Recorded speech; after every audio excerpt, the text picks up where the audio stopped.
and he with the pump fake and one dribble inside to the long two, and he makes it. That's been his game his whole career. But look at him smiling. We go, my bad.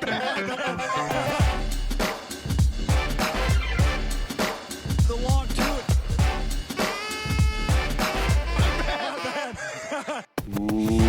Welcome to another episode of The Long Two.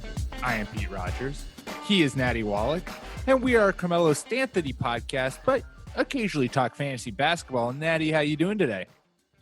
I'm doing okay, bud. How you doing? I am doing well. You know, for the first time, I'm actually feeling good about the bubble and ready for NBA action. Watching the MLB just fall apart and have COVID starting to spread like wildfire there, I am starting to really enjoy the fact that the NBA clearly has taken strides to has done their research, took the strides, and have created an environment where they're getting no positive tests. So I, for once, am feeling pretty optimistic about the old return of the NBA this Thursday. Yeah, it's still, I can't believe it's just a couple of days away. It seems okay so far. So I am being optimistic. The bubble works for the NBA, I think, to a certain extent, just because there are fewer players. Like, I don't know if MLB could have had one there's location. No way, right? There's no way that the MLB and there's no way the NFL, as we head into September, like there's no way they're going to bubble. And that's the ultimate issue. And that's why really they just shouldn't have had a season. Like the NBA cut out some of their teams with the playoffs. It's only 22 in the bubble. The NHL is having a bubble up in Canada, which is having so far pretty good success. And the MLS has been bubbling for a while now. And they've had, I think it's like 8 weeks straight of no positive tests. Yeah, it will be interesting to know what the decision-making process was for MLB, because it wasn't even like 5 days, was it, before the shit hit the fan? No, 6 games we're 6 games into the MLB season, and already the Marlins are now not playing any until this coming Sunday at the earliest. Yeah, and what the hell does that mean? Like, why Sunday? Right. Just because that's the end of like the next series? Like, that doesn't really seem like a real answer. Obviously, hopefully everyone's okay and everyone recovers and no one gets super sick. This just goes to show you that it is still dangerous and you have to act accordingly. If you're going to be putting people in a bubble, it seems like the bubbles can work if you're very, very strict about it and people are constantly tested. Alas, we haven't done that in the country at large, right, for reasons X, Y, and Z, or maybe just T or R. Nice. But nice. I see what you did there. They're like the proof is in the pudding. So it seems like NBA is successful so far, and it seems like the other leagues have been successful so far. Baseball looks bad right now. Like, if they can't even guarantee a week where something doesn't go wrong. Now, also, like, maybe this is just the expected first bump in the road, and we all should have expected something like this, and maybe it'll be better going forward, hopefully. Fingers crossed, but this isn't a good start, obviously. No. But we are not a fantasy baseball podcast. That actually is the Double Switch, which if you subscribe to the Fake Teams podcast, you will get that in your inbox so you can listen to that. Let's take this dream of a perfectly functioning bubble, one in which there's no COVID and we get months of beautiful basketball ahead of us. Let's take it one step further, Natty. Obviously, each team is playing a handful of games. I think it's 8 games at the start of this NBA season, or this restarted NBA season, to figure out final seeding for the playoffs. And Natty, you and I have gone full Tim Donaghy and now are in complete control of the outcomes of these games in an effort to build the best round 1 matchups for the playoffs. Are you ready to rig some games? Wait, doesn't that mean we owe some shady people some cash? Like, maybe this isn't. I don't know. Well, you are the banker. You are the guy who's in charge of that. I just rig the games. See. You're the one who's going to have to ultimately make the payout. So I hope that you're good with money. I'm not. So this will be Fuck. even more chaotic. That's great. So these are dream matchup. Like the thing is, like not that much can change, but we worked around with like the seedings, and like you said in our Slack, the Bucks aren't going to be like the 8th seed. Right. Like are these realistic outcomes? Probably not, but we had some fun about like players or matchups, teams versus teams in round one that we would love to kind of see happen and see play out. So why don't you start us off, Natty? What's a round one matchup that you think needs to happen? FYI, because Dream was involved, I just didn't put Utah in at all. I know that they will be there, saucy, but I just think that they're like the Nets, and I would have taken the Nets out, except that the Wizards are even worse, and there aren't a bunch of teams in the East. But I don't want to see Utah versus anyone, like unless they come out so far over expectations, and that would be awesome. I just don't believe in them at all.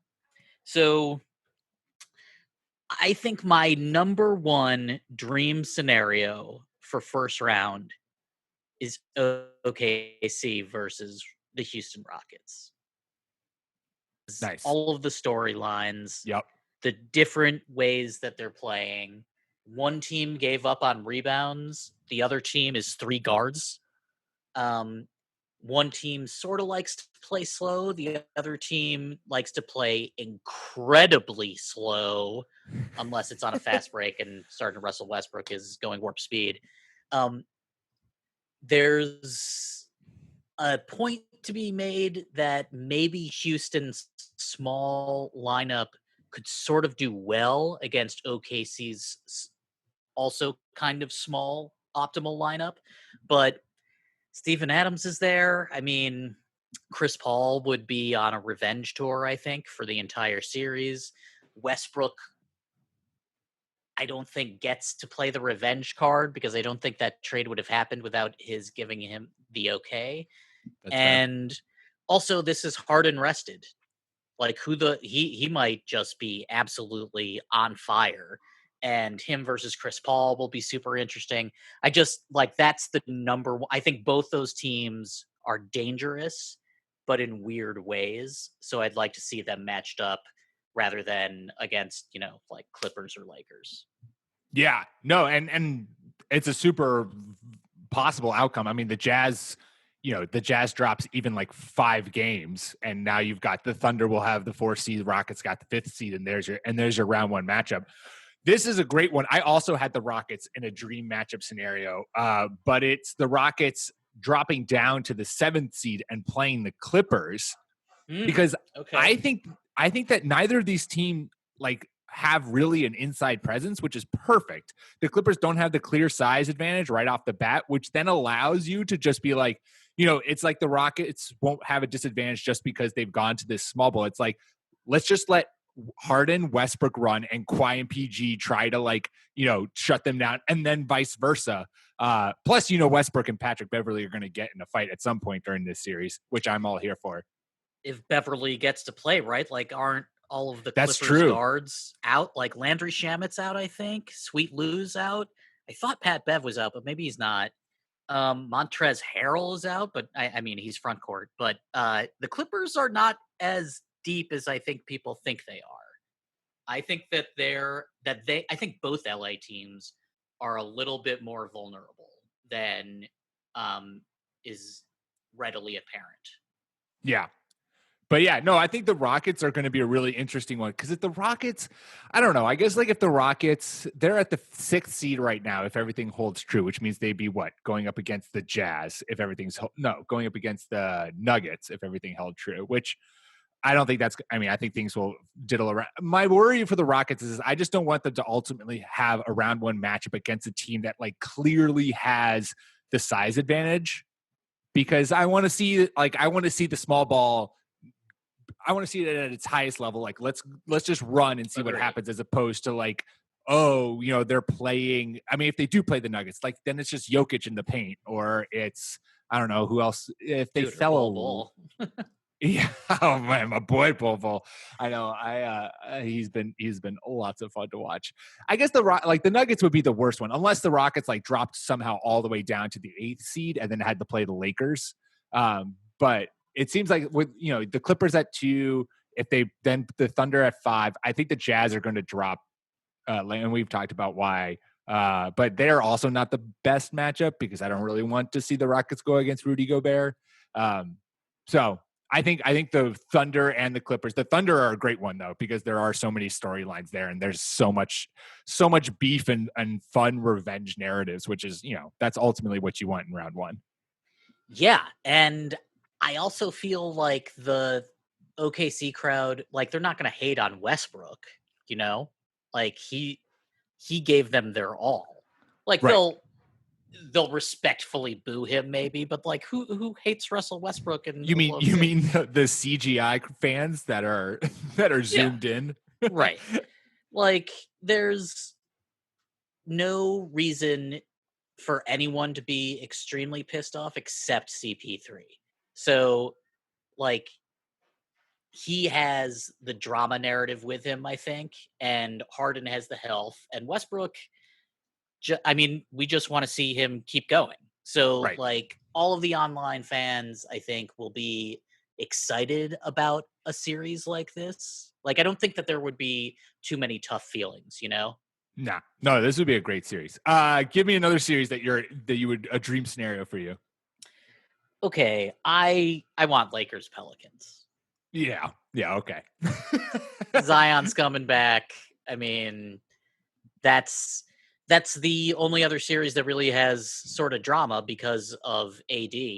So and Brandon Ingram and the Lonzo. whole, like half the Pelicans. Yeah, but I mean, if you are those Pelicans players, would you be upset at this trade? Oh, like if I were Brandon Ingram? No. Yeah, if you were Brandon, if you were those guys and the Lakers were like, okay, let's undo it. You can come back and play with with LeBron. Would you say yes? I wouldn't. No. I don't think I wouldn't think that there's bad blood there or animosity there, but it's certainly like, again, there's so much, these two teams have so much connection with the trade, with also just, the Zion, LeBron now with his gray hair. When did that happen, by the way? When did LeBron did quarantine suddenly give LeBron gray hair, or did he just decide that he needed to stop dyeing his beard? I mean, this is the Rona. Everyone has probably grown a few grays over the past 6-7 months. He's just true keeping story. it real, True story. Becca we were sitting talking, and all of a sudden she just like froze in the middle of her sentence. It was like, oh my God, what is that on your head? And she thought she found a gray hair, but my hair was super greasy, so it could have just been a greasy hair that looked gray. But yes, the Rona is giving everyone you're either gray hairs. getting older or you had grease all over the top of or your I head. don't shower regularly. Okay. Gotcha. Just making sure. I know you wanted to clarify. I know you wanted to make sure to get to the bottom of it. She's a lucky woman. That's all I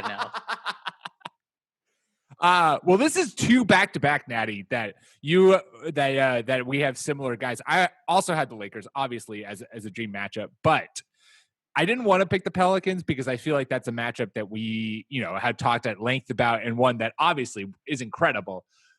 But you know what I would also be? I would totally be here for Trailblazers Lakers, because the Blazers are getting Zach Collins and Yusuf Nurkic.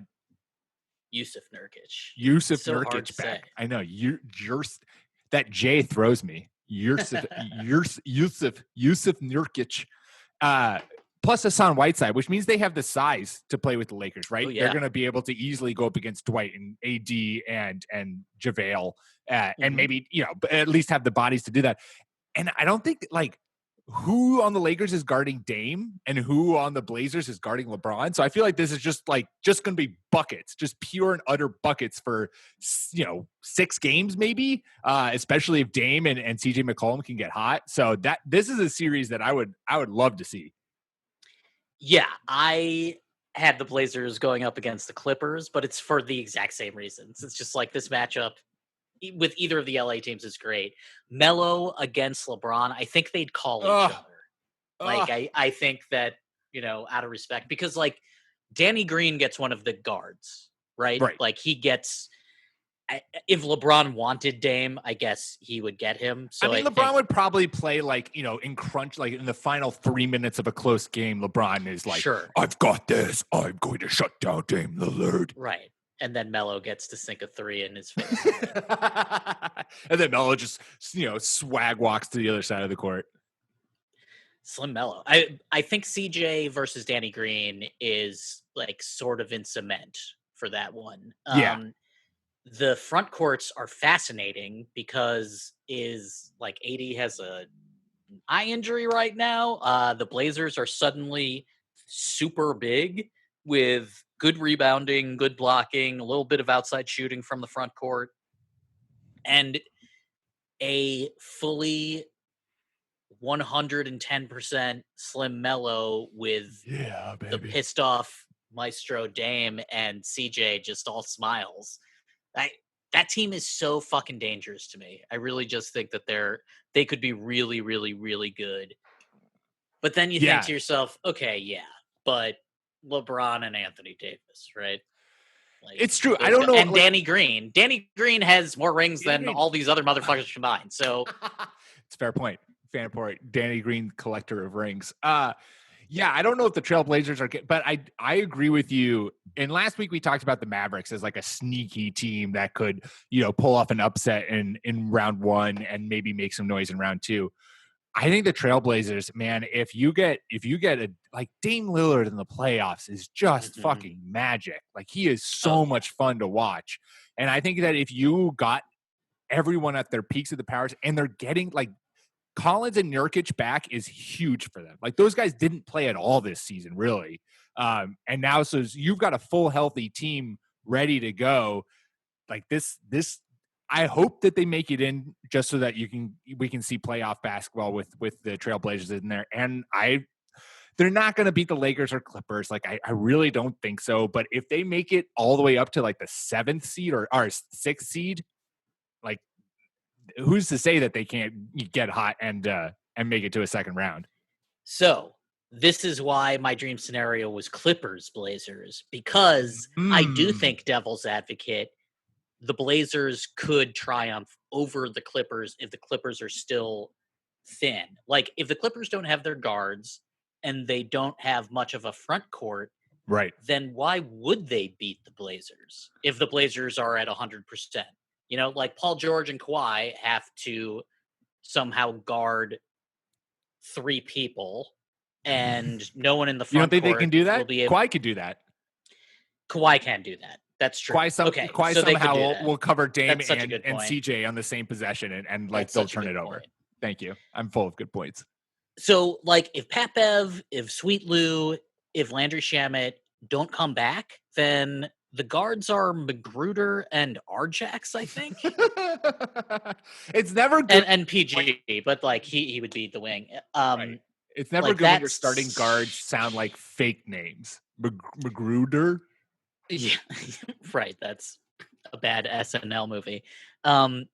They like, who else is on that team? Oh, Marcus Morris is on that team. Okay. And then it's Zubats, Jermichael Green, Patrick Patterson, who I like, Noah.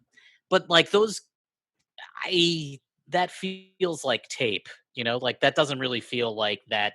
I would still take a full-blooded Blazers team over a guardless Clippers team. No, and that's a really, you're right.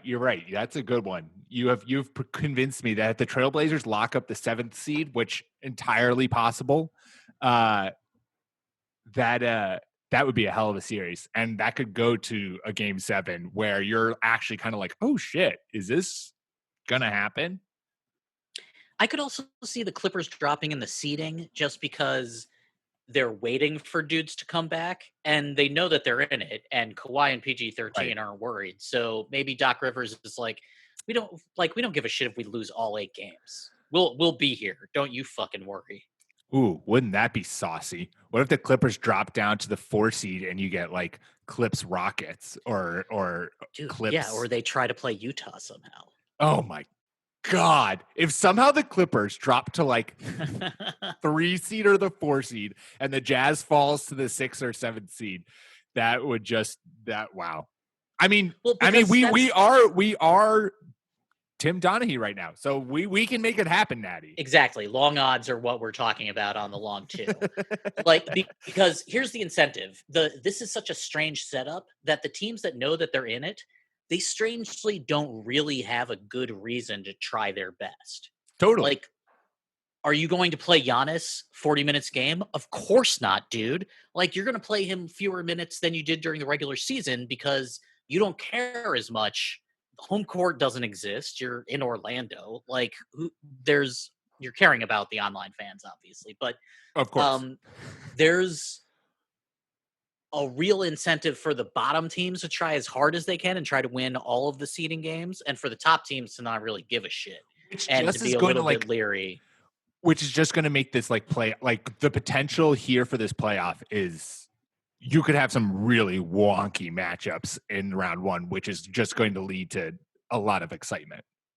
And, it's sort of too bad that they weren't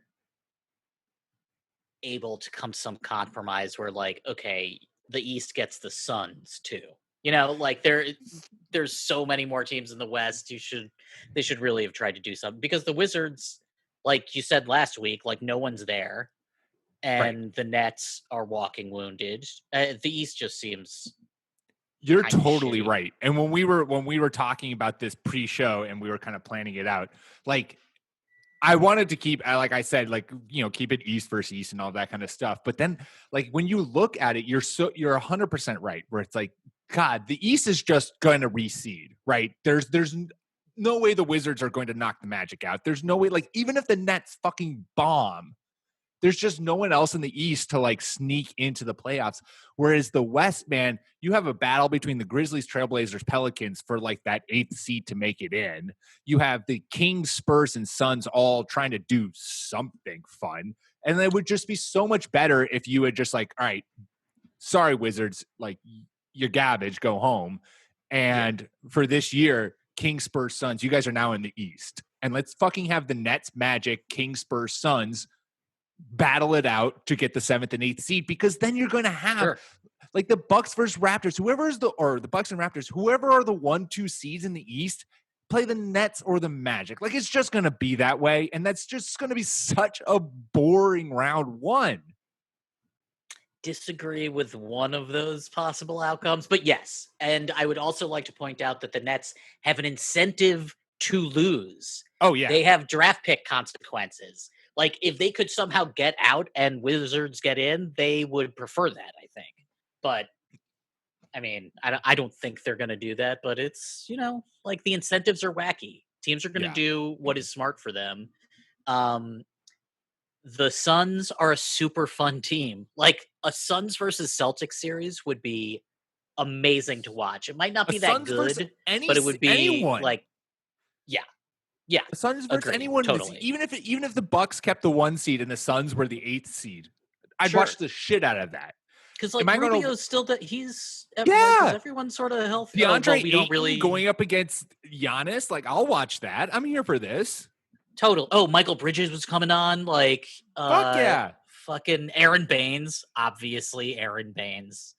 He's back. He had COVID and he is beating it. He's back in the bubble. I really like Elia Kobo. But yeah, that's a fun team, and it seems like everyone's sort of there. And right, and it's a bummer that they're just in the West, and means that they're not. There's no way they're getting a playoff.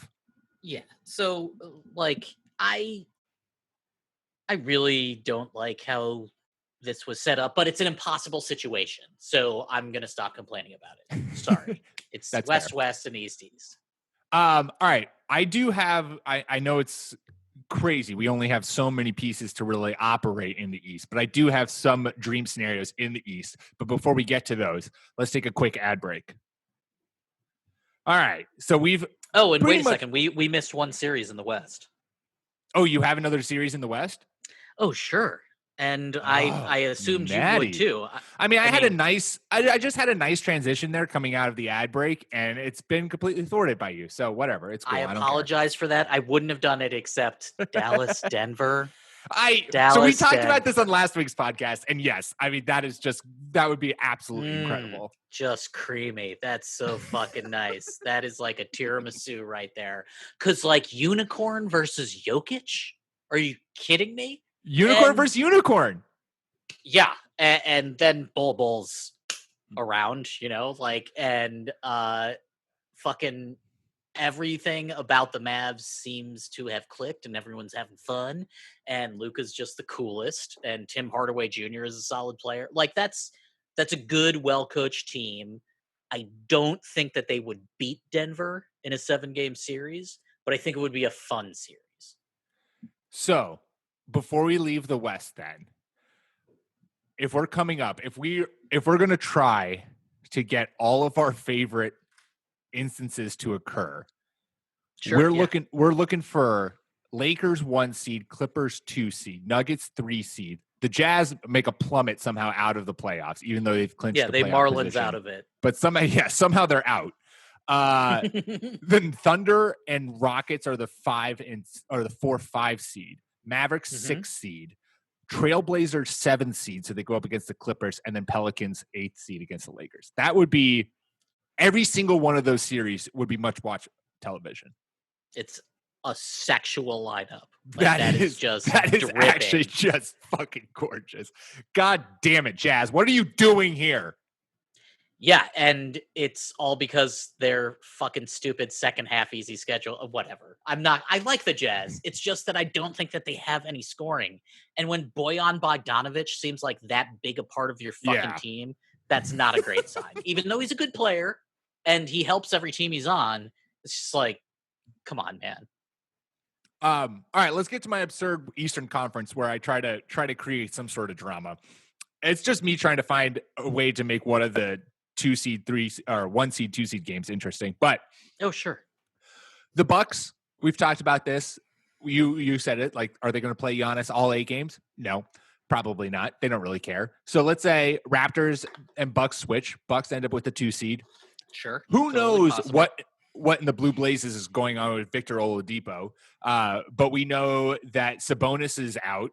So the Pacers drop to the 7th seed. You have Bucks Pacers first round. Okay. That, first of all, Malcolm Brogdon revenge game / just return to the Bucks game.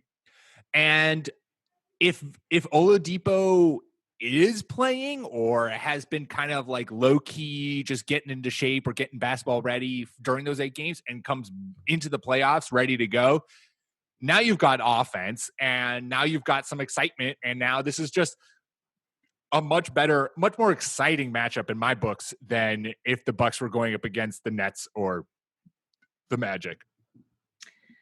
Yeah, losing Sabonis really sucks. That just sucks so bad. And now I'm wondering if like the NBA and the Indiana Pacers front office will be like, all right, Victor, you don't have to play, man. That's cool. Like you're right. This is stupid. But positive points for Pacers. TJ Warren was looking good. Miles Turner, we both still like Miles Turner. And without Sabonis there, maybe it's easier for him to excel. Maybe he'll do better. Depot is dangerous no matter what. If he's healthy, and the last game of the season before the Rona hit, he looked great. Yep. Malcolm Brogdon is just a fucking stud. What an absolute badass. Yep. I kind of want the Pacers to play Philly so that TJ McConnell can have a revenge series, but that would be kind of boring and is not one of my dream scenarios. The Pacers are tough just because they're not at full strength. Like, without Sabonis being there, I sort of feel like Heat versus Pacers is maybe the best series for those teams, just because the guard play. No, I need the Pacers to drop out so that we get Heat Sixers as the 4-5 seed. 4-5 seed. Okay. Jimmy Bucket's revenge game? Are you kidding me? How are you not here for Jimmy Butler to like try to show all of Philadelphia that he was the missing piece in the Sixers and that they just got rid of, that he upped and left, and now the Sixers are in ruin without him? I agree that there's revenge game and drama, but when I was going through this, I really wanted the Sixers to play Toronto because I think that when you Ooh. match them up, it's kind of fucking incredible, and that might be the best series in the East. Okay.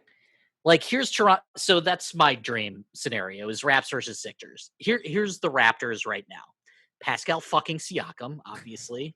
Obviously. Kyle Lowry, Fred Van Vliet, excuse me, OG Anunoby, Serge Ibaka, Big Spain, Marcus Gasol, Chris Boucher or Boucher, however you say that, Norm fucking Powell.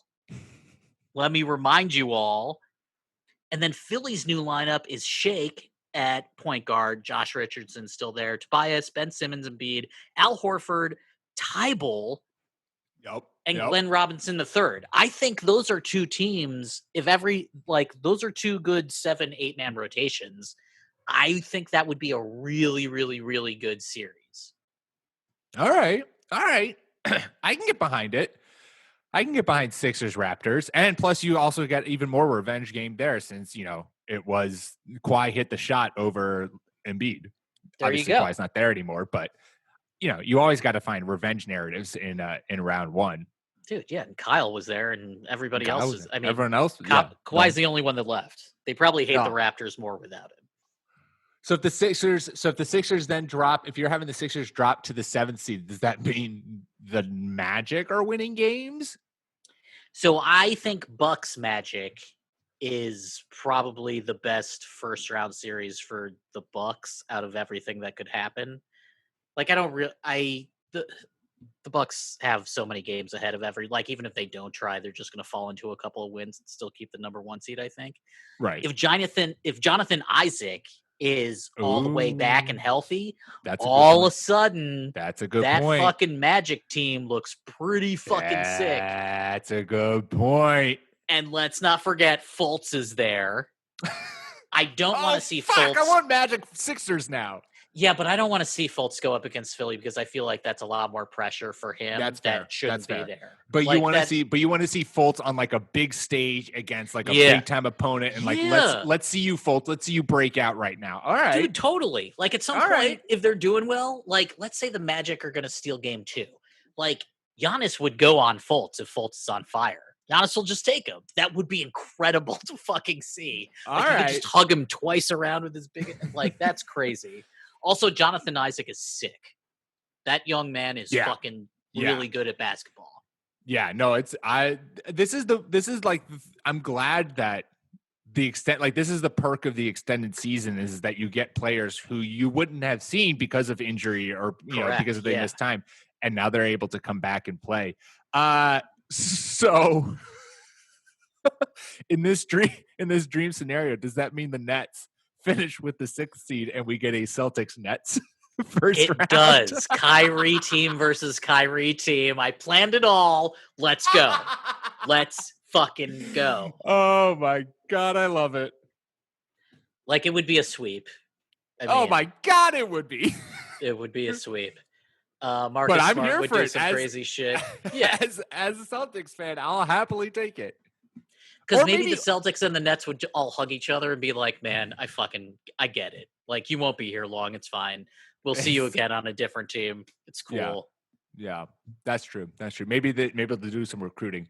I think actually probably the more likely thing is that the Sixers stay at the 6th seed and we could see the Raptors not care too much and fall down a seed, and the Celtics maybe care a little bit more and bump up to the 2 seed. And then you still get those same matchups.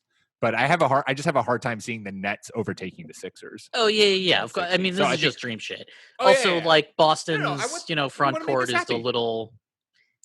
Also, when I was doing this, I was like, "Ooh, Jared Allen, how would you look in green?"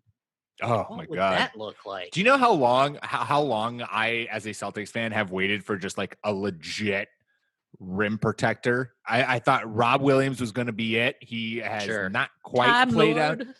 Time Lord. I have been waiting for a millennia for just a legit rim stuffer. I would love me some Allen. Dude, but then you're just like Dorothy. You can always go home the whole time. Marcus Smart is your center. He's Yeah, been there God. the whole fucking time. He's Damn it. 25 years old. He can play Embiid. Isn't that incredible? I mean, we talk about this a lot. Like Andre Drummond is the poster boy for this, but like Marcus Smart to me has felt like he's been in the league for 10 years. Yeah. And he's 25 years old. How? It's crazy. How? It makes me so happy as not only as a Celtics fan, but as like a Smart obsessor is the fact that like he's 25 years old. Like we still have 5 more years before he's even 30. Dude, he's a Incredible. seasoned veteran at this point. It's yeah, a little bit the strange. longest tenured Celtic by far. That's crazy. That's absolutely nuts, man. It's beautiful. So wait, your front court, you have Time Lord, you have both Williams, Ennis Cantor, and Daniel Tice. Okay. Yeah. Oh, and Semi. Yeah. Yeah. Plus when it's crunch time, it's going to be what? It's going to be Kemba at the 1, Jalen at the 2, Tatum at the 3, Hayward at the 3, Tatum at the 4, and then Marcus at the 5. I do think that's true. I really honestly think that's true.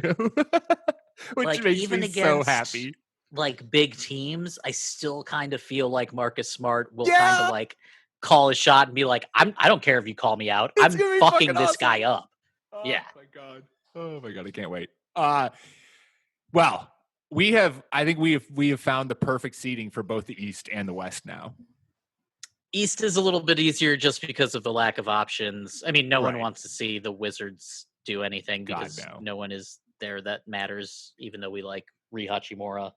We didn't really talk about the Heat too much, and they are dangerous. I mean, Jimmy, Iggy, their front court's crazy. If they do anything above the 4 seed, I think the 4 seed is the perfect spot for them. I think they're gonna need. I mean, they could climb and maybe have a slightly easier match. Though I love Heat Sixers, but for me, I just think if I'm the Heat, I'm happy at that 4 seed. I'm going to play a banged up Pacers team that who knows if Oladipo is actually playing. Who knows what that team is going to be. Totally Win that series, stay healthy pretty easily, and now let's see who's coming out of round 1. But like outside of that, like if the Heat go up against the Sixers, that's gonna be a bloodbath. And so I don't know if I'm the Heat, I'm wanting to be as low of a as a top seed as possible. Like Bam Adebayo was looking like this year's Pascal, where it's just like, oh shit, okay, yeah, you're gonna be so good. Yeah. And I wouldn't want him to go up against Embiid in the first round. No, wouldn't be great. Let's give you something a little bit easier. But yeah, I mean, that's the good thing about the East. There are exciting young players all over the place. Hopefully the teams can actually do something with them. Yeah. All right. Well, we can't leave the pod, Natty, without at least mentioning the Knicks being the most Knicks that has ever Knicksed. And signing Tom Thibodeau as their next head coach, signing, I think it was like a 5-year deal, which just a brilliant move, right? It is. Okay, so like if you didn't know anything about any of the people involved, if you only knew Thibodeau's record and the straits that the Knicks are in, then you would say, oh, cool. They got a good established coach who has developed young talent, especially guards, and is really good at defense, which the Knicks love. So this makes sense. And I think that's a fair way to think about it. But he got this contract because he used to work there, because he's friends with Leon Rose, who is now in charge of the Knicks. I think Leon Rose might have represented him, actually. Like, there's just all these other network reasons for why he's there. And getting a 5-year deal when you sort of got run out of town from your last job seems a little bit generous. You don't think that's a good thing? It's like the Minnesota thing. He shouldn't have been GM too. Like everyone knows that. You just, they're two different jobs. And you can't play favorites when it comes to rosters in that way. Like you can't sabotage a practice like you let Jimmy do and then be happy about it. But it also sort of seems like Thibodeau maybe is like learned a lesson. Like you can't be, you can't throw a bomb into the middle of your team and expect people to just fucking toughen up if you don't have a team full of Jimmy Butlers. Jimmy Butler is unique, and that's great. He's awesome. We love buckets, but most players aren't like him. So Thibodeau has a reputation. Maybe he got this job out of more than just merit. On the other hand, the Knicks are so fucked. They're so goddamn fucked. Maybe just getting the best available coach was a good thing to do. And like, is Tibbs the best available coach? No, I would argue no, of Kenny course not. Atkinson was the Absolutely best not. available coach. Yeah, for sure. Thibodeau doesn't want to shoot threes. He's going to run his starters into the ground. Goodbye, RG Barrett's knees. And I can promise you, one of Barrett, Mitchell Robinson, or Frank Ntilikina is going to get traded after he and Tibbs have a falling out, because when was the last time Tibbs ever got along with a team star player? Like, this just, the script that Thibodeau is when you bring him into a team. We saw it in Minnesota. We saw it at the tail end of Chicago. Like, it's such a Knicks move to me to go with him and think that this is it. Thibodeau's going to be the one to finally get us on track, get everything going. And like, it's not going to work. It's not going to work. The Knicks are going to be utter disaster. They're going to be trading away one of their star players within the next 3 years. You can bookmark it. The funny thing about big minutes totals for his teams is that might mean that Mitch Rob actually plays an appropriate amount of minutes. Mitch Rob finally gets like the actual playing time he deserves. Dude, but that motherfucker just loves fouls. It's a super, super young team with a bunch of mismatched players. Like, what is Alfred Payton? What's Dennis Smith Jr.? Like, he was an important player 3 years ago. Now is he anything? You have that power forward situation. You have Kevin Knox. Is Kevin Knox a good Thibodeau player? Is Kevin Knox going to be able to play in a style that Thibodeau approves of? There's a lot of questions, but I do just want to say Thibodeau does have a record of coaching up guards, and he does have a record of teaching hard defense. RJ Barrett could use some coaching up. Now, are there other coaches out there that would have done a better job? I believe so, but it's hard to argue with the results. So maybe, this will be a good thing for RJ Barrett. Maybe it'll be a good thing for Mitch Rob. Maybe it'll be a good thing for Kevin Knox. I don't think anybody else on that team, though, really should matter to the future of the Knicks. Sure. Frank Ntilikina, I love the friendship, but he doesn't need to be there anymore. Like, he's been there long enough. They should try to use him with Julius Randle and try to get another player that fits better with their timeline. I mean, they should just sell everybody except the 3 players that I mentioned originally. Yeah. No, it feels like the age-old trope of like struggling team thinks that they will get back on track by hiring, veteran coach who's been bumped out of multiple teams in the last 5 years. Absolutely. And, this all just goes back to the Kristaps Porzingis trade. Like, it turns out what the Knicks got back is not that much. And turns out Thibodeau. This is the greatest trade, the greatest fleecing of a trade in NBA history. But people were saying that when it happened. Like, none of this is unpredicted. None of this is actually even that fucking surprising. Like, Tibbs to the Knicks has been a rumor forever. Yeah. And hopefully it goes well, because the NBA is much more fun when the Knicks are good. But they have a really, really long way to go. And it's a little bit disappointing that they went with a bit of an old style coach as opposed to someone new and exciting. Yep. Well, luckily we won't be having to deal with the Knicks for the rest of 2020. Don't kid yourself, dude. They'll insert themselves. Somehow they're going to crop into this bubble. Yeah. They're going to appear. Of course. All right. Well, that's all we got for you this week. Make sure to subscribe to the Fate Teams podcast. It's where you'll find us wherever you get your podcasts, iTunes, Spotify, Stitcher. We are there. Follow us listen to on the Twitter. baseball boys with all this fucking baby. mania going on. Everyone know, needs dude. help with their team these days. Baseball is just going to be chaos. Who knows how? I doubt they even make it into August. Make sure to follow us on Twitter at the Long Two Podcast.